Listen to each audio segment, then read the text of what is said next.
Daghan gyud ang namugna og mga nagkanilaing matang sa entertainment sa social media ning panahon sa pandemya sama niini pagbuhat og mga vlogs nga mao'y usa sa mga lingaw nga tan-awon sa mga tawo. Kasagaran sa mga vlogs nagpakita og nagkalain-laing genre sa salida sama sa drama, comedy, pranks, action, duwa ug uban pa. Apan ani ay usa ka vlogger nga nagpakita og pinalahi nga presentasyon sa iyang mga vlogs. Siya si Patwick, usa ka call center agent nga nakabase dinhi sa Subo ug usa-usab sa mga gikahinamang vlogger gumikan sa iyang mga makalingaw nga true to life stories nga content sa iyang mga vlogs. Apan di lang kutob sa pag-entertain sa mga tao ang iyang tumong niini, kundi lakip na usab ang pagsuporta sa iyang manghod. Karong buntaga ato siyang ilalahon dinhi lang sa GMA Regional TV Live. Daghan gyud mga kapuso ang nalingaw sa iyang content sa vlog niya nga nagpakita sa lain-laing senaryo sa mga manag-uyab. Makauban nato karong buntaga si Patwick, usa ka vlogger. Good morning, Sir Patrick o Patwick. Welcome sa GMA Regional TV Live. Pwede ba nimong mag-greet, sir, atong mga kapuso viewers? Hello mga kapuso viewers, good morning. Thank you for viewing this. And also to my friends, you gotta watch this, ako mga family. I'm so proud of myself. And that's it. Congratulations! First up, let's talk about your vlogs. Congratulations, ubay-ubay na gyud ang mga followers nga imong naangkon sa may gibati nimo niini, sir. To be honest, I'm so proud of myself, no? Kay wala ko ga-expect ba nga naaday kay mga makuha nga mga suporta sa dagan nga sa mga tao nga bisag asa sa Visayas, kay mostly akong fan kay Visayas gid, kay mga Bisaya ba ako. Ano saan man ka nagsugod ini si Patwick kung nganong nakahuna man ka nga ipadayon ni mo palambuon ang vlogging? Actually, sa una pa lang, 2016 pa lang, kusog na kayo kung mag-video. Like, imo ubahin ba, mga pamanay uso sa una ka na mga small clips ba, na katawanan. Nya, aya na ko ni seryoso about ani, pagkato ng pre-pandemic, or pag-start yun sa pandemic ba, kay nag-work mga call center agent as a back office support sa una. Chat support ko ba niya. Work from home ko, after na, inig out na ko, buringan ko ba, wala ko ba sa buhaton. So, mag-shoot ko videos sa TikTok. Nga ako i-post pa sa Facebook. Dili pa to ako ang TikTok account akong gibuhat. Ako i-post sa Facebook niya. Mo-viral man, niya, ningon sila nga, pag imog TikTok, o nag-imo ako. Pag-iman sa nag-imog TikTok, ano sila nga, pag-imo og page, ano. So, nag-imo ko. So, kanita na, nag-start kanita na, pag-pandemic yun. Patwick, naka-notice mi sa imong mga vlogs na si Abby. Kuryoso lang, kinsa man ni siya, unsa man mo? Actually, first good pag-start na ko og vlogging, wala gid siya. Nagkaila kami anak niya around July 2020.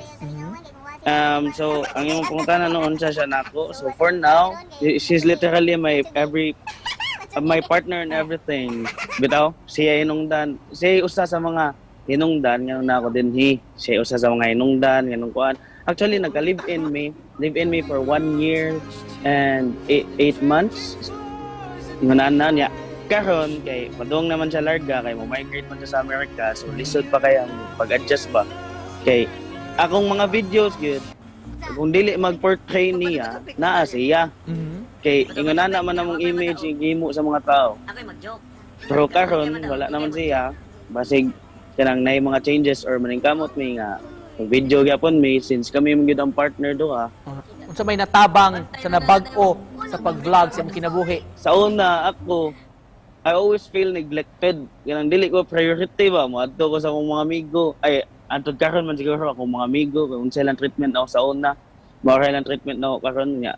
I like it kay gusto ko nga ma-feel na ko tong mga butang akoan, pero karon mong good once mo adto ko dili man ko ingon nga sikat, pero at least na mga nakailan ako ba.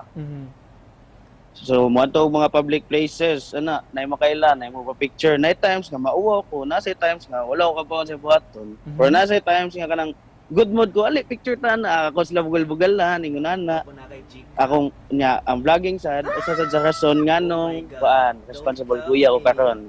I'm fully supporting my little brother, no. Kinsa man si Patwick behind the camera?